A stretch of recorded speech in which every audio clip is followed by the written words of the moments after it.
Benny appelle son ami Nick. Il a une super idée.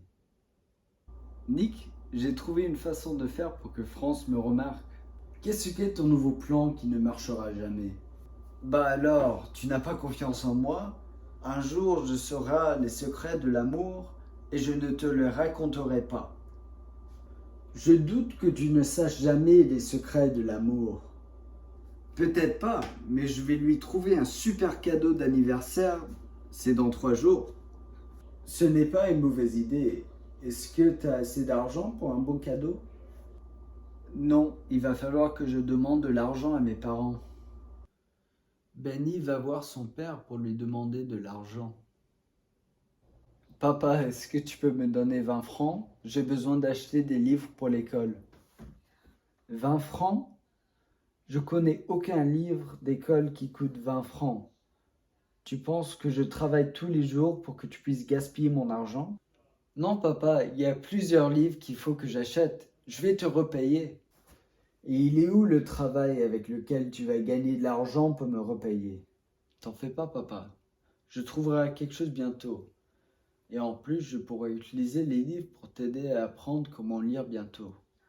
Il faudrait quand même que tu apprennes comment lire un jour. D'accord. Voici l'argent dont tu as tellement besoin. Surtout si ça va t'aider à l'école.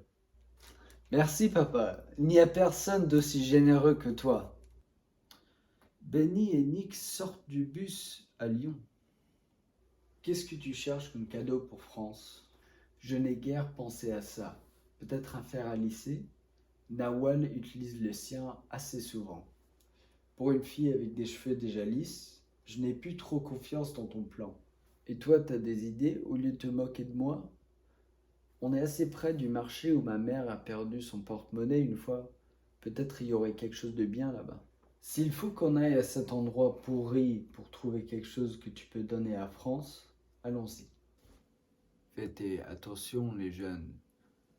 Ceux qui ne sont ni honnêtes ni respectueux ne sont jamais joyeux à la fin de la journée. Il est bizarre ce vieux-là.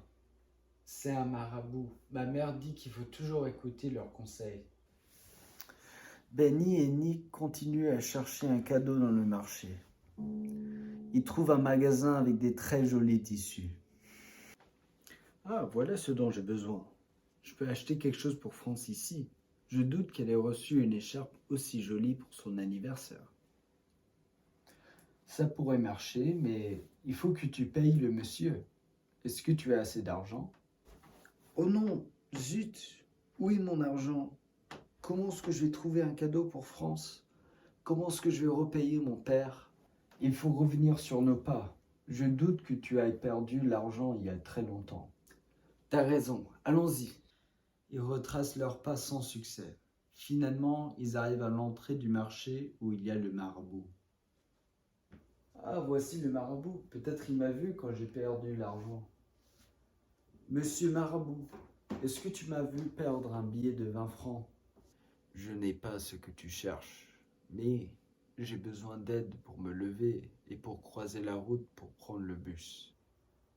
Je n'ai aucune envie de t'aider, monsieur. Tais-toi, Nick. Je peux t'aider, monsieur. Tu as déjà beaucoup aidé ma mère. Benny aide le marabout. Merci, jeune homme. Je suis content de savoir qu'il y a toujours de la générosité chez les jeunes en ce moment. Voici un petit cadeau pour te remercier. Le marabout donne un joli collier en argent à Benny. Ah, merci beaucoup, monsieur. C'est exactement ce dont j'ai besoin pour France. La générosité paye bien, non? Au revoir. Le bus part. Ah, Benny, regarde, un billet de 20 francs. Je l'ai trouvé. Ah, super. Le marabout avait raison.